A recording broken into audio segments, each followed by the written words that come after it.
This is the Johnny's Pizza House Friday Night Blitz, brought to you by Car Giant Auto Group.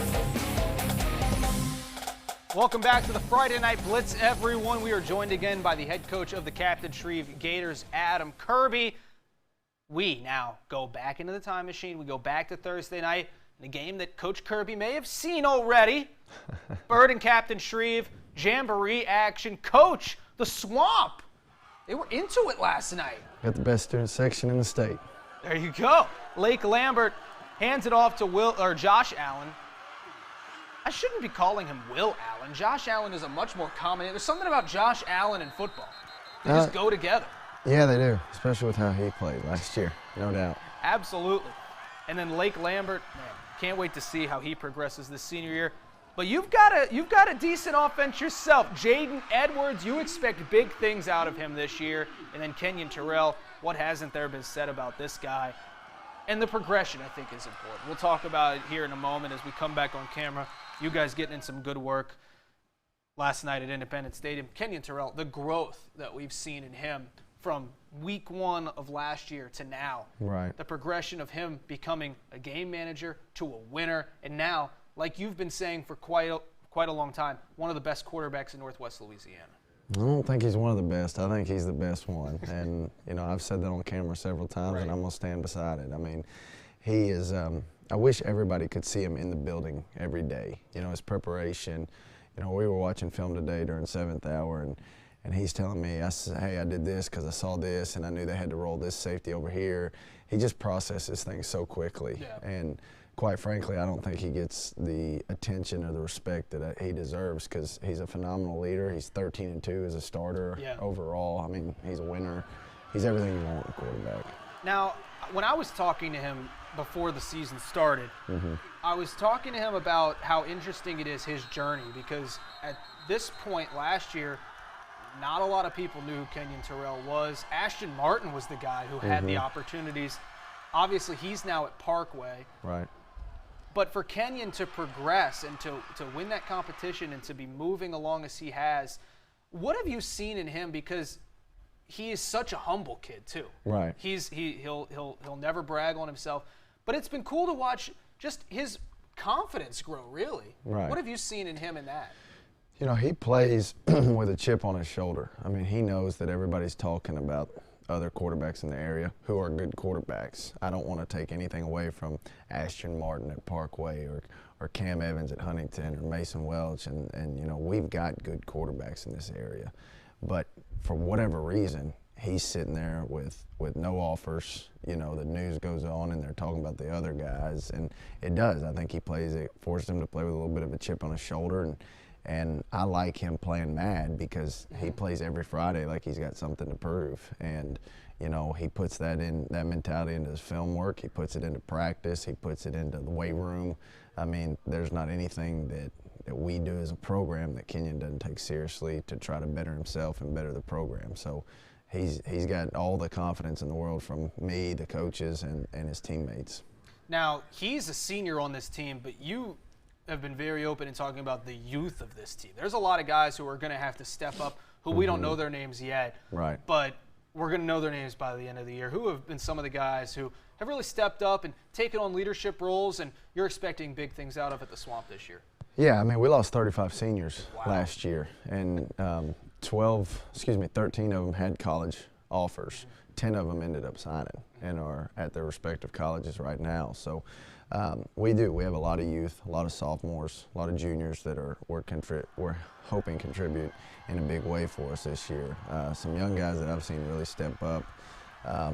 You know, we've got a running back that's going to be really special in Jamar Lenotis. We've got some young receivers in Kyron Brosette, Jordan Wiggins, Keaton Flowers. He had a really good game against Northwood. He was somebody who really stood out to me as, okay, that guy's got a chance to be the next one at Captain Shreve. Right, yeah, he's special. Those three receivers I mentioned are all good players, and you know, have really bought into the standard that we're trying to set. Defensively, you know, LJ Prudhomme on the defensive line is going to be a big-time player for us in the coming years. Trey Fuller in the secondary, he's going to be a sophomore. He's already got an offer from Grambling. Yeah. I think he's going to be arguably the top defensive back by the time he graduates in the state. I mean, he's getting some interest from some Power 5 schools. And then we got a left tackle, Devin Harper, who just this week, Oklahoma State's inquired about and Mississippi State's inquired about. And he's just a sophomore. So we're young, but, we're inexperienced, but they want to be coached and they understand what it means to play for Shreve. So I'm expecting big things out of them in the next 2 to 3 years. Yeah, and before we give you another break, I mean, the factory you're starting to build here. North Louisiana and South Louisiana, there's always that argument. But right now, with what Northwood's doing, with what you guys are doing, with what Huntington's doing, to go along with kids at other schools, I mean, the amount of Power 5 talent in Northwest Louisiana right now is insane. No, it's ridiculous. And it goes back to what we were talking about at the break. I mean, you're not going to go in our pocket of Louisiana and find a bad coach. Yep. They're all coached well. Everybody has a good staff. Everybody has their kids ready to move to that next level. And that's what we try to do at Shreve. We've got a motto, and it's on our doors and on our wrapping, called Championship Scholarship Graduate. We want to win a district championship. We want to get them a college scholarship if they want to play, and we want them to graduate and be productive members of society. And so we try to run it like a college program, and as far as how we approach things, and I'm picking guys' brains of guys that I've worked with at the collegiate level or guys that are still doing it, and our kids have really embraced it because they've seen guys like Kelby Givens go to Southern, and Kendrick Law at Alabama, and Braylon at Grambling, and even our kicker Thomas Murray went to Temple, and so they see those guys moving on and are having success and playing and getting some reps, and they're starting to believe in the standard that we're setting. So it should be a good couple of years in the Swamp. 100%. Exciting time to be following the Captain Shreve Gators. And with that, we move into our plays of the week, everyone. We start with play number 3 out in Wascom.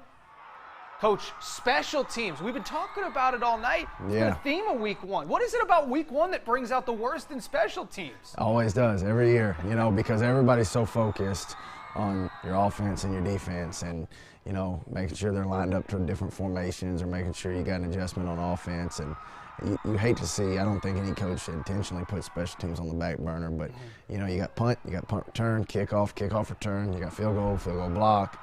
There's a lot that goes into that too, that it doesn't matter where you go, Texas, Arkansas, Louisiana, there's going to be something like this that happens across the board, and it's going to happen next week in Louisiana to somebody. Oh, absolutely. I hope it ain't us. Right.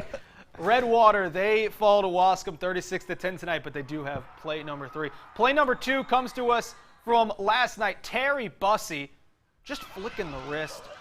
He finds Vosky Howard for the score. Coach, Terry Bussey is just a junior. When you see these kids who are so highly recruited, so talented, and they've still got a full other year of high school football after this one, I mean, that's got to be scary when you see some of these guys on film on the other side. Yeah, oh yeah, and especially at a school like Timpson, a smaller school, but they have guys that could play at the levels of like a Henderson or a Carthage or a Lindale, something like that. They've got a couple guys on their team that could fit in those programs as well. So Timpson's a team that I've got picked to go very deep in the Texas playoffs. Very good, man. And they looked the part last night, let me tell you. Because Beckville's good. They are, and they've got athletes. That's a top 10 team they just beat by 20 points now. They did. They beat them by actually 31. Wow. 53-22. Quick math there for me. Humble brag. Our top play of the night comes to us from LeBrandon Davis and Bossier. Bossier, I think, is a team that everyone can root for because of what they've been able to build on the basketball court. Coach Diamante Johnson, one of the most likable guys in the world. I'm not just going to say Louisiana. No doubt. In the world. No doubt. Easy team to root for. They've got a bright future there on Bearcat Drive. No, there's no question. What Diamante's done for that program, he's one of my closest friends. We talk a couple times a week and picking each other's brains. We're both young head coaches and, have good foundations trying to set for our program. And he's a guy that, to see him, what they had when he took over, and to be able to instill his culture into it of, we're going to go spread, we're going to get some of our athletes off the basketball court, and then to not only get them, but to have them buy in and to have them play as hard as they did. I mean, to go 6-4, go to the playoffs. They go down to Iowa last year, and I mean, that's huge what he's building over there. Yeah, No, and I think that's something I talked to him about is like, how do you turn basketball players into football players? It's not always that easy, and he Right. did it last year. And so I'm excited. We talked about it. They've got football players this year. Yeah. You know, they don't just have athletes. They've got real football players this year, he told me. And if you can't play for Diamante, you probably can't play at all, because that guy, I mean, he'll get you to run through a brick wall. Like you said, he's a likable guy. He's full of passion. He loves his kids, and he's got a high football IQ, you know, from playing at Grambling and coaching at some good programs. What he's done at Bossier, I mean, it wouldn't surprise me if they're at the top, you know, of their district for years to come. Going to be a tough jump this year, 3A to 4A, but like Yeah. you said, if anybody can do it, it's Diamante Johnson and Bossier. Before we let you go, Coach, a couple checks on some scores. Maud gets a win in my logo battle of the night, 28-20. Maud defeats Hawkins. And then Mena defeats DeQueen, 16-14. The Leopards still looking for that elusive victory. Some more Arkansas scores. Nashville, I was excited to see how the Scrappers did in week 1. Magnolia gets the best of them, 35-27. And then the Gurdon Go Devils defeat Lafayette County, 55-20. We have some more scores? We sure do. Prescott, this game. Coach, how do you feel about opening the season on a Tuesday? That's what Prescott did. I hate that. No, I would never advise that, ever. They did it against Bismarck. They got the win, though, 47-28. And then Pittsburgh was a team that finished the year really strong last year. They fought them out Pleasant, though, 22-16. With that, we want to thank Coach Adam Kirby for being with us tonight. Coach, I got to tell you, I think you were the best guest we've had so far this year. Hey, 1 for 1. I'll take it. I'm in the Hall of Fame. I'm batting Exactly. 1,000, no doubt. Exactly. You are welcome back anytime, sir. So Honorary member. next week we'll go Next 2 for week. 2. Yeah, Yes, sir. absolutely. Honorary member of the KTAL sports team, Captain Shreve, head coach Adam Kirby. Thanks again. Thank y'all very much. Awesome. Captain Shreve opens the season next week against Loyola.